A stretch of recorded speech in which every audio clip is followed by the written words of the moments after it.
BSC merupakan kartu skor yang digunakan untuk mengukur kinerja dengan memperhatikan dua hal, yaitu sisi keuangan dan non-keuangan, secara jangka panjang maupun jangka pendek, serta melihat faktor internal maupun eksternal.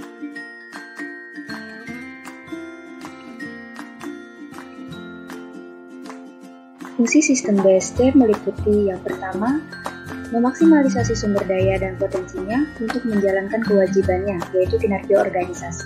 Yang kedua, pembuatan dan pertimbangan faktor, strategi, dan penanganan risiko cepat dan tepat. Dan yang terakhir adalah sebagai sistem manajemen strategis.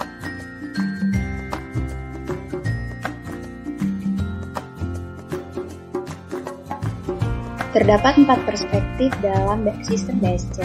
Yang pertama adalah keuangan, yang kedua adalah pelanggan, yang ketiga adalah bisnis internal, dan yang keempat adalah pembelajaran pertumbuhan.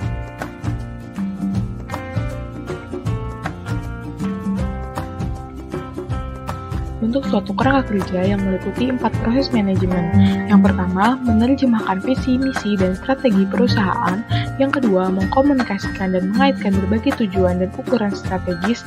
Yang ketiga, merencanakan, menetapkan sasaran, dan menyelaraskan berbagai inisiatif strategis. Dan yang terakhir, meningkatkan umpan balik dan pembelajaran strategis.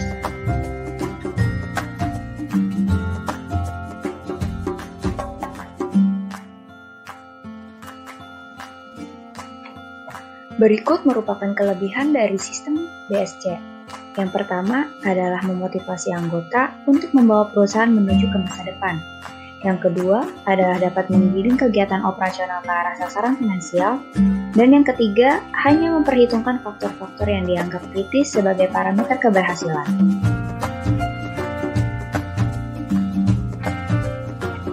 Yang keempat adalah dapat mendeteksi kinerja anggota yang di bawah standar. Yang kelima adalah strategi dapat diuraikan ke dalam ukuran-ukuran kegiatan melalui hubungan kausalitas yang jelas. Dan yang terakhir, strategi dapat dikomunikasikan dalam bentuk target pencapaian kepada seluruh jajaran perusahaan.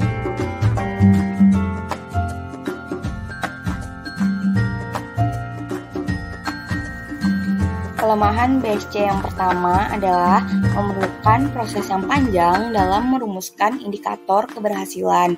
Yang kedua, tidak semua ukuran harus menunjukkan perbaikan karena memiliki hubungan kausalitas. Dan yang ketiga, ukuran yang digunakan dapat bersifat subjektif. Kelemahan yang keempat adalah setiap program perlu dikaji lebih lanjut untuk menyesuaikan rencana jangka panjang perusahaan. Yang kelima, dapat menjadi rumit karena memerlukan waktu yang lama untuk analisis. Dan yang keenam adalah membutuhkan banyak data untuk dilakukannya analisis.